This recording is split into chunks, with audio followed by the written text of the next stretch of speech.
हरे कृष्णा। आप सभी को नवरात्रों की शुभकामनाएं।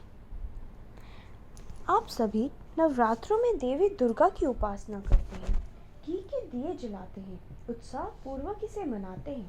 पर क्या आप जानते हैं कि दुर्गा माता कौन है? वे परम पुरुषोत्तम भगवान श्री कृष्ण की क्या लगती हैं? उनकी पूजा क्यों की जाती है? क्या आपने कभी शास्त्रों के अनुसार ज्ञान लेने की कोशिश की? चलिए कोई बात नहीं, आज हम आपको दुर्गा माँ और श्री कृष्ण का परिचय कराते हैं। श्री कृष्ण परम पुरुषोत्तम परमेश्वर हैं, इस सृष्टि के रचनाकार हैं। उनकी ये सृष्टि में दो जगत हैं, आध्यात्मिक और भौतिक। हम सब जीव इस भौतिक जगत में रहते हैं और इसका संचालन श्री कृष्ण की शक्तियों के द्वारा होता है। उनकी अंतरंगा शक्ति योग माया कहलाती है और बहिरंगा शक्ति दुर्गा। श्री कृष्ण सर्वशक्तिमान है तो दुर्गा उन्हीं की शक्ति है। शक्तिमान तथा शक्ति में कोई स्पष्ट अंतर नहीं है, परंतु शक्ति सदैव शक्तिमान के अधीन रहती है। श्री कृष्ण परम शक्तिमान है और भौतिक जगत में दुर्गा परम शक्ति है। शक्ति दुर्गा अथवा कृष्ण की बहिरंगा शक्ति के उपासकों को सरलता पूर्वक सभी प्रकार की भौतिक सफलताएं प्राप्त हो सकती हैं, किंतु यदि कोई आध्यात्मिक दृष्टि से ऊपर उठना चाहता है तो उसे कृष्ण भावनामृत के अनुसार शक्तिमान अर्थात श्री कृष्ण की पूजा करनी चाहिए। तो अब हम देखते हैं कि कृष्ण और दुर्गा का अवतार कैसे हुआ। यह घटना 5000 वर्ष पूर्व हुई थी। वासुदेव और देवकी कंस के अधीन काल कोठरी में बंद थे। देवकी अपनी 6 संतानें खो चुकी थी और धरती पर असुरों का राज था।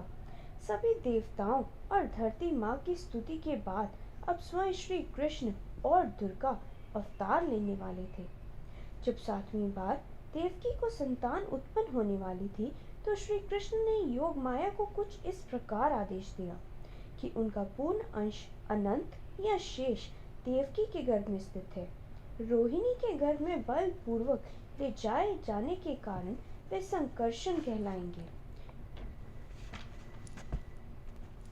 और समस्त दैवी शक्ति या बल के स्रोत होंगे, जिसके द्वारा लोग जीवन का सर्वोच्च उपानंद, जिसे रमन कहते हैं, प्राप्त कर सकेंगे। यही श्री कृष्ण का अंश रोहिणी के गर्भ से उत्पन्न होकर बलराम और कृष्ण के दाऊ के रूप में प्रसिद्ध हुआ। देखा, क्या आपको पता था कि असल में बलराम देवकी के पुत्र थे, रोहिणी के नहीं? कुछ तो यह भी सोचते होंगे कि श्री कृष्ण और बलराम दोनों भाई हैं तो यशोदा के ही पुत्र होंगे। फिर श्री कृष्ण ने योगमाया को आदेश देते हुए कहा, इस अवस्था के बाद मैं अपनी समस्त शक्तियों के सहित स्वयं देवकी के गर्भ में अवतरित होने जा रहा हूँ। फिर मैं देवकी तथा वासुदेव के पुत्र के रूप में प्रकट होऊंगा। तब तुम वृंदावन में नंद यशोदा की पुत्री के रूप में जन्मोगी। चूंकि तुम मेरी सहभागिनी के रूप में जन्मोगी और चूंकि तुम शीघ्र इंद्रिय तृप्ति की इच्छाओं की पूर्ति करोगी, अतः संसार के सभी लोग सभी प्रकार की मूल्यवान भेंटें यथा अगुरु, बत्ती, पुष्प तथा यज्ञ की हवि से तुम्हारी पूजा करेंगे। जिन लोगों को भौतिकता से प्रेम है वे तुम्हारे अंश के विभिन्न रूपों में, जो दुर्गा, भद्रकाली, विजया, वैष्णवी, कुमुदा, चंडिका, कृष्णा, माधवी, कन्यका, माया, नारायणी, ईशानी, शारदा तथा अंबिका के नाम से अभिहित होंगे, तुम्हारी पूजा करेंगे। इसके बाद स्वयं श्री कृष्ण देवकी के गर्भ में अवतरित हुए और आदेश अनुसार दुर्गा यशोदा की। फिर श्री कृष्ण ने अपने जन्म के पूर्व देवकी और वासुदेव को अपने विष्णु अवतार के दर्शन दिए और आदेश दिया कि जन्म के बाद वे उन्हें नंद और यशोदा के घर छोड़ आए और उनकी नवजात पुत्री को यहाँ ले आए। वासुदेव ने इसी प्रकार दोनों नवजात शिशुओं को आपस में बदल दिया। जब कंस को पता चला कि देवकी को पुत्र नहीं पुत्री हुई है, वह उसे मारने आया।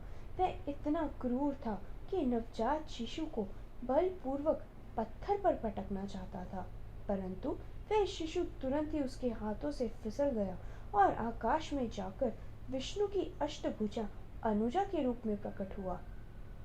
वह सुंदर वस्त्रों, पुष्पमालाओं तथा आभूषणों के साथ सुशोभित थी और अपनी आठों भुजाओं में धनुष, भाला, तीर, तलवार, शंख, चक्र, गदा तथा ढाल धारण किए हुए थी।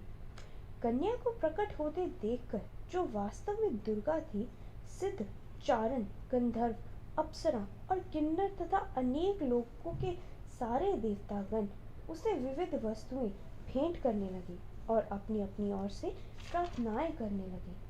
ऊपर से उस देवी ने कंस को संबोधित किया, अरे धूर्त, तू मुझे कैसे मार सकता है?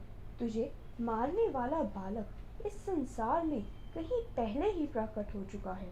तू अपनी बहन के प्रति इतना क्रूर मत बन। इस प्रकृति के बाद देवी दुर्गा विश्व के विभिन्न भागों में भिन्न भिन्न नामों से विख्यात हो गई।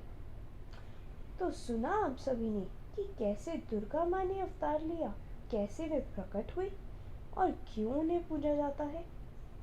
ये जो भी दृश्य दिखाए गए हैं, ये काल्पनिक या मनगढ़ंत नहीं है। ये श्रीमद् भागवतम के 10वें स्कंद से लिए गए हैं।